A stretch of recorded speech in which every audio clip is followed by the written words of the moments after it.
The humble vampire movie has been around for over a century, with early classics being the likes of Nosferatu and the Dracula pictures fronted by the legendary Bela Lugosi.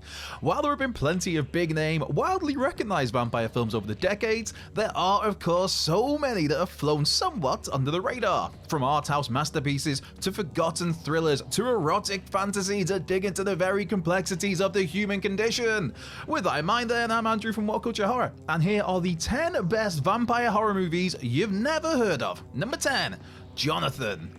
Jonathan is one of the strangest vampire movies on this list, but it's also one of the most visually evocative and thematically dense, a stunningly unique German fantasy crafted with gloomy gothic world building. Based on the work of Bram Stoker, the film follows the rebel title character as he leads an uprising against the vampires who have taken over the world, thanks in large part to their vast wealth and immunity to sunlight. Sounds like Boris Johnson. Offering a brilliant twist on a tried and tested story, Jonathan is a compelling tale of heroism, but most importantly, a beautifully macabre exercise in tone and production, being shot by frequent Wim Wenders collaborator Robbie Mueller. Dark and unsettling, Jonathan is doom-laden and subversive at every turn, turning its drama into a powerful allegory for anti-fascism while still being brutally scary. Number 9, In Search of Dracula. In Search of Dracula is a smart and informative documentary about vampire movies that honestly writes itself.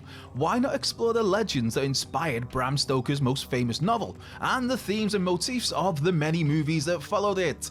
Oh, and it's narrated by the one, the only Dracula royalty, Sir Christopher Lee.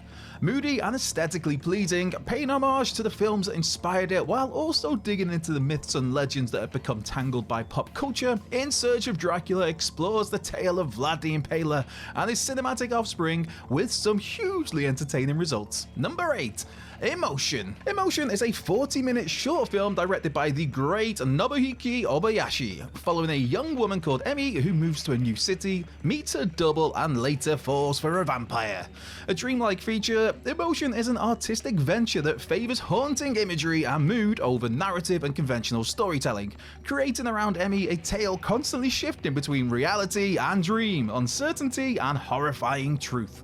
At turns terrifying, sexy, bittersweet and romantic, Obayashi's avant-garde character study is a tough film to understand, but it grabs you in a tight vice grip all the same, forcing you to watch as Emi, innocent, displaced and doomed, loses her grip on what's real. Stylish, hypnotic, strange and beautiful, Emotion will stay with you for a long old time. Number 7, The Bloodsplattered Bride.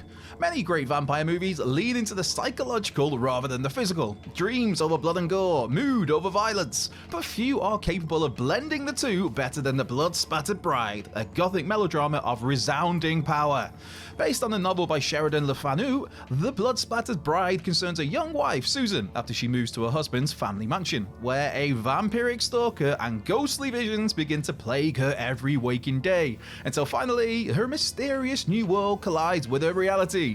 Blood-soaked and disturbingly erotic, Vicente Aranda's tale is a shocking and horrible dive into obsession, patriarchal hierarchies, sex and vengeance, culminating in a murderous finale that you'll find difficult to shake off. Number 6, The Wisdom of Crocodiles.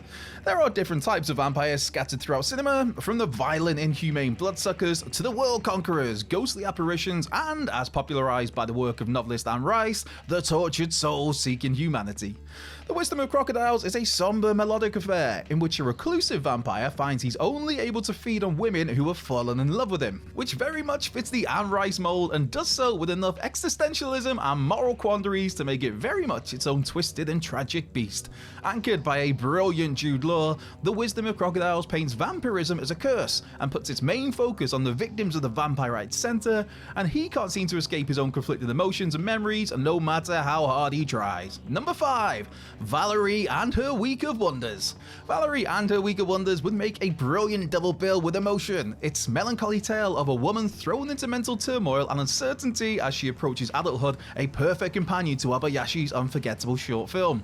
An early landmark of the Czechoslovak New Wave movement, this twisty character study is surreal to the point of disorientation. Its dream sequences and mirages capturing Valerie's journey from a normal 13-year-old to a lost soul shadowed by vampires, murderers and witches.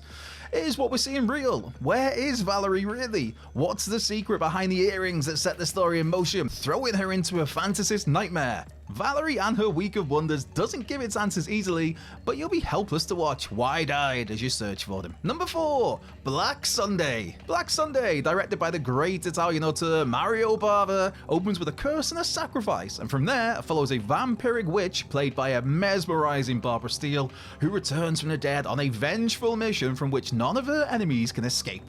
Featuring some of the most arresting scenes you could find in a vampire film, anchored throughout by Steele's captivating performance, Black Sunday is a gothic horror at its finest, superbly mounted with exquisitely composed set pieces and a screeching, almost torturous musical score. Though it sifts through numerous cliches when watched through modern eyes, Black Sunday's doomed love story, ultimately tragic villain and malevolent melodrama still feels urgent and unsettling to this very day. A proper, often overlooked classic, and hey, probably my favourite film on this entire list. Number 3, Trouble Every Day. An underseen masterwork of the macabre from one of the greatest living directors, Claire Denis, Trouble Every Day follows a honeymooning couple violently thrown into a blood-soaked mystery in France. Harrowing and shocking, its propulsive story shifting from eroticism to violence and mysterious to horribly revealing, often without warning. Trouble Every Day is uncanny and sinister, tracking its central characters as they encounter fresh fixations, death, cannibalism, and of course bloodthirsty vampires hiding plenty of secrets. This being a Claire Denis film, there's less of a plot here than there is a general command of mood, which is exactly what makes its main character's descent into murder and lost humanity so downright breathtaking to watch. You'll want to look away right until its hideous finale, but you'll be obliged to see things through. Number 2, Habit. On paper, Habit does nothing new. A borderline hedonistic artist, that'd be Larry Fessenden, mourning the loss of his father, is plucked from his grief by an alluring vampire who introduces him to a cycle of addiction and masochism. But it's with the way Fessenden, who also wrote and directed the film, captures the artist's pain and downward spiral that Habit soars. It's more of a drama than an outright horror, though it is horrific in parts, working best as a powerful metaphor for grief and dependency, taking place in a gritty New York City. Brought alive by the horribly discomforting performance of Larry Fessenden and its sharp insight into toxic relationships, Habit is not a conventional vampire movie by any means, but it is a thematically dense one that, whilst long and often gruelingly bleak, remains an absolute treat for fans of a genre who are looking for something a little new. Number 1, Dracula, Pages from a Virgin's Diary. One of the most unique and enrapturing vampire movies ever made, Dracula, Pages from a Virgin's Diary adapts Bram Stoker's classic novel into a haunting ballet, shot in black and white as an homage to early expressionist cinema. Made on a slight budget and almost completely silent, the melodious horror follows the Dracula story we all know and love, as in a reclusive vampire preys on young women and is subsequently hunted for his actions, but twists things by filling the screen with moody dance numbers and a menacing score to tell its tale. With brief flashes of bright colour to capture the bloody nature of Dracula's actions, Pages from a Virgin's Diary is a refreshing, modern reminder that there are still new ways to tackle a subgenre that has seemingly done it all, and the results are quite simply magnificent.